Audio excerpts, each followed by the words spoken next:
आज हम लोग बढ़ेंगे रिसीप्ट एंड पेमेंट अकाउंट का एक क्वेश्चन सॉल्व करेंगे।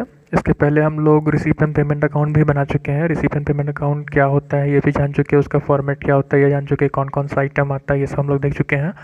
आज बनाएंगे हम लोग जो क्वेश्चन वो लिया गया है TS ग्रेवाल बुक से। हो सकता है आप लोग के पास भी बुक हो तो उसमें आप लोग देख सकते हैं, ये क्वेश्चन मिल जाएगा। तो देखते हैं क्या क्या दिया है। तो पहला, following is the summary of the cash transactions of good health club for the year ending 31 मार्च 2018। ठीक है, तो एक हम लोग को कैश ट्रांजेक्शन दिया है एक क्लब का, तो हम लोग को इसके हेल्प से बनाने के लिए कहा गया है, लास्ट में क्वेश्चन के लास्ट में दिया गया है prepare receipt and payment account. ठीक है, तो हम लोग को बनाना है। तो पहले हम लोग देखते हैं कौन कौन सा आइटम कहाँ कहाँ जाएगा। हम लोग फॉर्मेट भी देख चुके हैं पहले। तो यहाँ दिया हुआ है opening balance of cash and bank. Opening balance of cash है 70,000 और ओपनिंग बैलेंस ऑफ बैंक है हमारा 3 लाख। तो जो ओपनिंग बैलेंस ऑफ कैश है उसको हम लोग लिखेंगे टू बैलेंस BD। जो हम लोग रिसीप्ट एंड पेमेंट अकाउंट बनाते हैं, आपको याद होगा इस तरह कुछ फॉर्मेट था हम लोग का।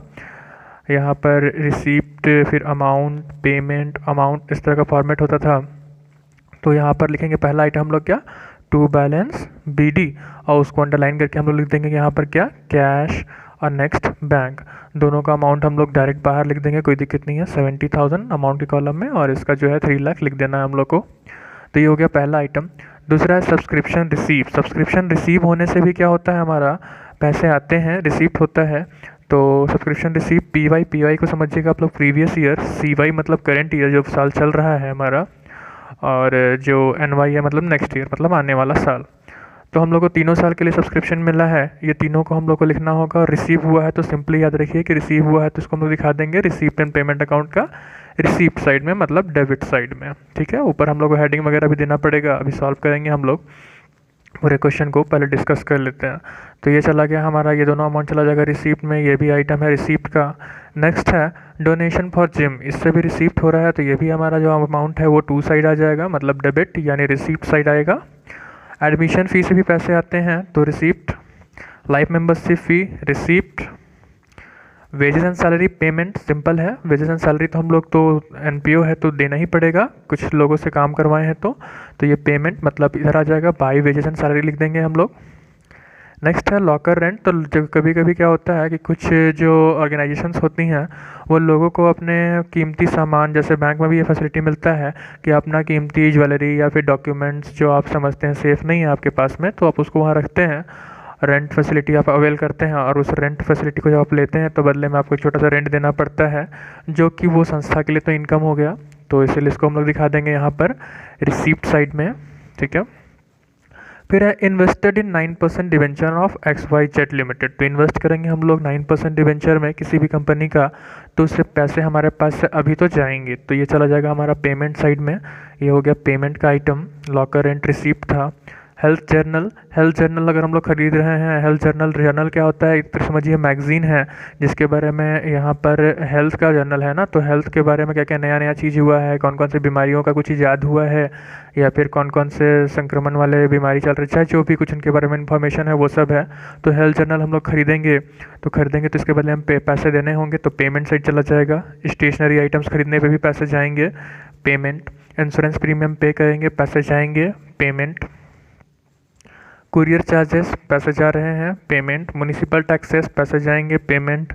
मशीनरी परचेस करेंगे तो पैसा जाना है, payment. Sale of old newspaper, old newspaper को अगर हम लोग बेच देते हैं तो ओल्ड न्यूज़पेपर को बेचने से हमारे पास पैसे आते हैं, तो ये क्या हो गया, receipt. Interest on bank balance, bank में हमारा कुछ पैसा पड़ा हुआ है, और बैंक में जो पैसा पड़ा हुआ है वो हमारे लिए क्या हो गया, हमारा एसेट्स है, और उस पर हमको इंटरेस्ट मिल रहा है, तो ये हमारे लिए हो गया क्या, रिसीप्ट। ध्यान रखिएगा इंटरेस्ट हम लोग को रिसीव हो रहा है, इसलिए रिसीप्ट साइड में आ गया। कैश इन हैंड, आप लोग को याद होगा जब हम लोग फॉर्मेट बनाते हैं तो फॉर्मेट में स्टार्टिंग होता है टू बैलेंस BD से, और जो एंड होता है वो होता है बाई बैलेंस BD में। तो बाई बैलेंस BD, जब टू बैलेंस BD में दो आइटम्स थे, कैश था और बैंक था, तो क्लोजिंग में भी तो दोनों होना चाहिए। तो कैश का तो अमाउंट दे दिया है हम लोग को, यहाँ पर कैश का अमाउंट हम लोग को दिया हुआ है 43,000, तो हम लोग कैश का अमाउंट तो लिख देंगे 43,000, लेकिन बैंक का बोला गया है bank is equal to question mark, मतलब बैंक का अमाउंट हम लोग को निकालना है। तो जब हम लोग इसको पूरा प्रिपेयर करेंगे, बनाएंगे, तो हम लोग को पता चलेगा क्या कि बैलेंसिंग फिगर जो डिफरेंस का अमाउंट आएगा वही अमाउंट हमारा हो जाएगा बैंक का बैलेंस। चलिए ठीक है, तो इस क्वेश्चन को हम लोग पहले सॉल्व करके रखे हैं, उसको आपको समझाते हैं फिर से। तो आप लोग इस क्वेश्चन का अगर स्क्रीनशॉट लेना चाहिएगा तो ले लीजिएगा, ताकि और आपके बुक में टी एस अग्रवाल बुक में यह है अभी, क्वेश्चन नंबर अभी तुमको ध्यान में नहीं है। चलिए देखते हैं इसका सॉल्यूशन। देखिए सबसे पहला आइटम था हमारा वहाँ पे टू बैलेंस बी डी में क्या क्या था, कैश, बैंक हमने लिख दिया, सब्सक्रिप्शन 3 ईयर का दिया था तो हमने तीनों का लिख दिया, donation, admission fee, life membership fee, locker rent, ये वो सारे आइटम थे जिनसे हमारे पास पैसे आए थे। ठीक है, नेक्स्ट पेमेंट, पैसे कहाँ कहाँ गए, वेजेस एंड सैलरी में गए, 9% डिबेंचर हमने परचेस किया, हेल्थ जर्नल खरीदा, स्टेशनरी खरीदा, इंश्योरेंस का प्रीमियम भी दिया, कुरियर चार्जेस पेमेंट किए, म्यूनिसिपल टैक्स पेमेंट किए हम लोग, मशीनरी हम लोगों ने बाय किया, तो इन सब में पैसे हमारे गए। और एक हम लोग को एक और आइटम दिया हुआ था बाय बैलेंस, सीडी का कैश का बैलेंस दिया था जो कि था 43,000, इतना कुछ हमें दिया हुआ था। तो फिर हम लोग को करना क्या है, पहले हम लोग रफ में आएंगे और रफ में हम लोग एक कैलकुलेशन कर लेंगे। तो रफ में हम लोग जोड़ लिए टोटल डेबिट साइड का सारे आइटम को जोड़ लिए, तो आ रहा है 10,41,040 रुपीज़। फिर क्रेडिट साइड को भी हम लोग रफ में जोड़ लेंगे, तो वहाँ आता है 4,10,630। तो भाई इसका मतलब है कि डेबिट ग्रेटर है, डेबिट आ रहा है 10,41,040 रुपीज़, जबकि क्रेडिट में आ रहा है 4,10,630। हम लोग को जानना है डिफरेंस का अमाउंट, तो हम लोग को डिफरेंस निकाल रहे हैं, तो डिफरेंस आ रहा है 6,30,410, 6,30,410। यही जो अमाउंट है वो हमारा बैंक का बैलेंस है, यही हम लोग को कैलकुलेट करना था, 6,30,410, यही हमारा आंसर होगा। आपके बुक में अगर वो आंसर दिया है तो यही आंसर होगा।